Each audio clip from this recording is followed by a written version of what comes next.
changing your life one story at a time. This is the Chicken Soup for the Soul podcast with Editor-in-Chief Amy Newmark.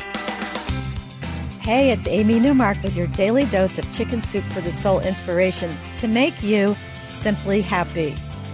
It's Thoughtful Thursday, and with Thanksgiving only 3 weeks away, I thought I'd share one of my favorite stories about thankfulness with you. It's from our new book, Chicken Soup for the Soul, The Power of Gratitude, and it's called The Grocery Store. So, Susan Boltz, the writer of this story, tells us that she had always disliked grocery shopping. It was actually her most hated chore. And if you hate grocery shopping, you definitely would hate doing it on the worst grocery shopping day of the whole year, the day before Thanksgiving. I remember myself making that mistake one Wednesday before Thanksgiving. I went to Whole Foods at its normal opening time, and I discovered that the store was already completely full, so it must have opened early that day. I felt like I was in a woman's roller derby, like I needed protective knee pads and a helmet. There were these intense women rushing everywhere, pushing their shopping carts along, and the shopping carts seemed more like big metal weapons than shopping carts that day. Anyway, Susan was doing the same thing day before Thanksgiving, and she was miserable.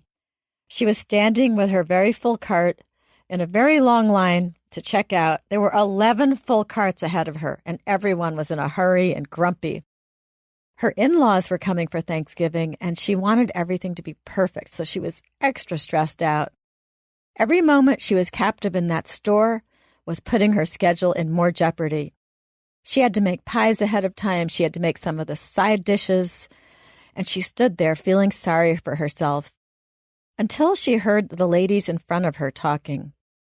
One of them said, "I feel almost guilty standing here in all this abundance." And then she started talking about the people in some country. Susan had missed the early part of the conversation, so she didn't know which country they were talking about.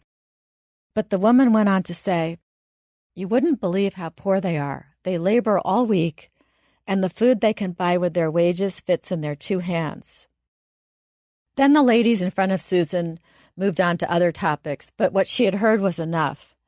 She had plenty of time to think while standing in that long line, and she thought about the fact that she had never spent a week's wages on groceries. Even for a feast like Thanksgiving, she would spend only a small fraction of her family's weekly income. She would buy food and treats and little luxuries whenever she wanted.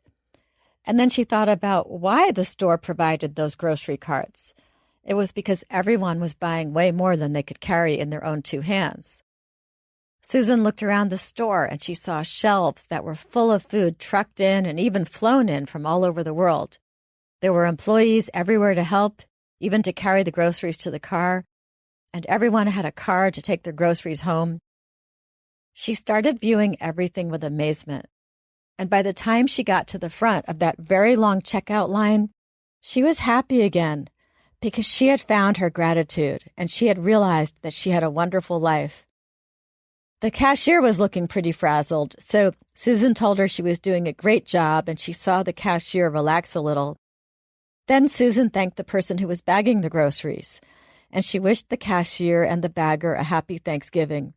People stared at her, but then she heard others doing the same thing. On her way out, on one of the most high-stress days of the year, for the shoppers and the employees in that grocery store, Susan told the store manager how efficient his employees were and how much she appreciated his store. He smiled, and she saw him stand a little straighter. Susan started to cry in the parking lot. She was overcome with gratitude for her life, and then she drove home to her comfortable, warm house, and she started cooking. Now she says that every time she goes to the grocery store, she views it as a privilege, not a chore. She thinks about how thankful she is for the life that she has, that most of us have, and she tries to spread that grateful feeling around, because gratitude is contagious, and it's a wonderful thing to catch or to infect someone else with. The writer Ralph H. Blum had a great quote on this, and perhaps it will help you reduce your own holiday stress. He said, "There is a calmness to a life lived in gratitude, a quiet joy."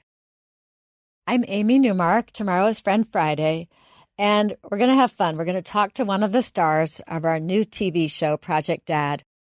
Join me to hear what actor Daniel Cosgrove has to say about what happened when his wife left him alone for a couple of days with the kids and a long to-do list. Thanks for listening today. If you'd like some wonderful tips about how to be grateful and happy from Chicken Soup for the Soul, The Power of Gratitude, please go to our website, chickensoup.com. And don't forget to check out all our tips for being simply happy at #SimplyHappyProject on Facebook, Twitter, Instagram, and Pinterest.